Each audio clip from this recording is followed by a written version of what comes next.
It was a challenge to try and capture something as iconic as Alcatraz. You know about this. This is arguably the most famous prison in the world, and now you're in it. Just the space, the physicality of it, because it's quite claustrophobic. When modern-day prisons are designed, they really consider not intimidating people or making the spaces, as least stressful as possible. Well, Alcatraz didn't suffer from those restrictions.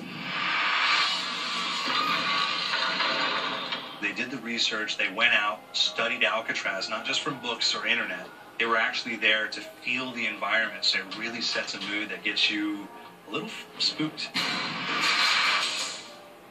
Well, we kind of started with the base layout of Alcatraz. The entire island we ended up roughing out in kind of a white box form, and then figuring out what play spaces we wanted to use out of that, what would be the most interesting areas to play in, and the connections between spaces, and spaces that the public doesn't necessarily get to go into. We really did a lot of pushing to really enhance that psychological horror aspect that we're really looking for, and this is a really good opportunity to really tell something special. I think that's not right through the gates to hell! This time around, I feel like it's been identified that there are these side missions that you're going to go out and try to accomplish.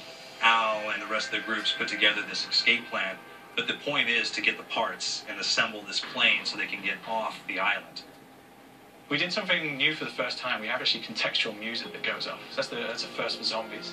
And it's all based around this horror thriller aspect. Every location will have a specific stinger that you hear when you find it, when you discover it, when you start unraveling the story, we start building on the music that you're hearing, and it's really enhancing that experience and going along with it in parallel.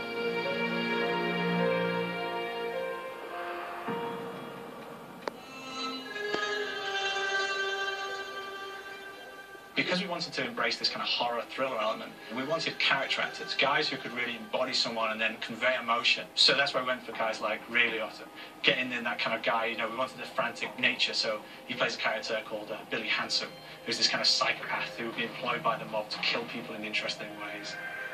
Chaz Palminteri, he plays a guy called Sal DeLuca, an old mob boss.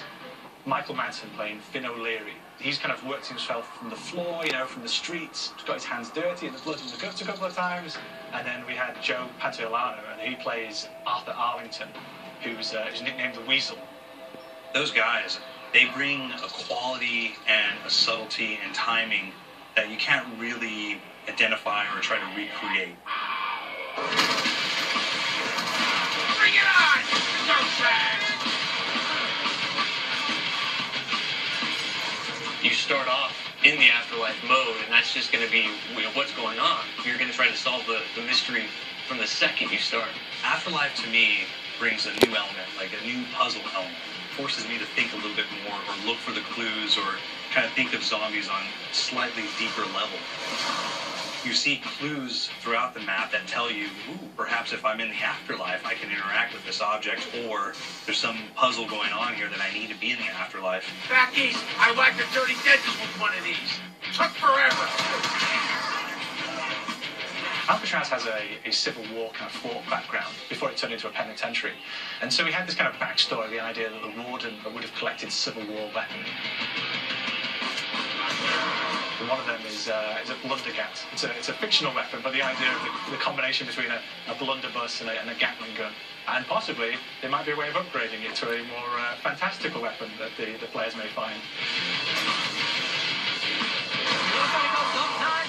You just went down. There's one main zombie, one big zombie that's going to come through and wreak havoc on your life.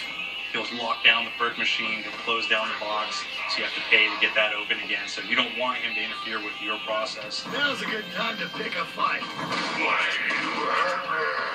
It's a fun challenge. It keeps things moving forward. In terms of perks, we have a new perk called Electric Cherry. When you reload, it gives a shock around, which scales over time. Who's asking for these balls? There's so much to experience in this map. Every time I play it, there's a new tactic to take, a new experience, a new objective to go for. But there's also this layer of things that we aren't exactly exposing to the players right off the bat and will need to be discovered. So let me go. Is it the calling? We've got the undead in there, we've got these historical elements, and these fantastic actors all seem to be with peace with each other in this kind of same world. So It's magical, and our team is incredibly excited by it.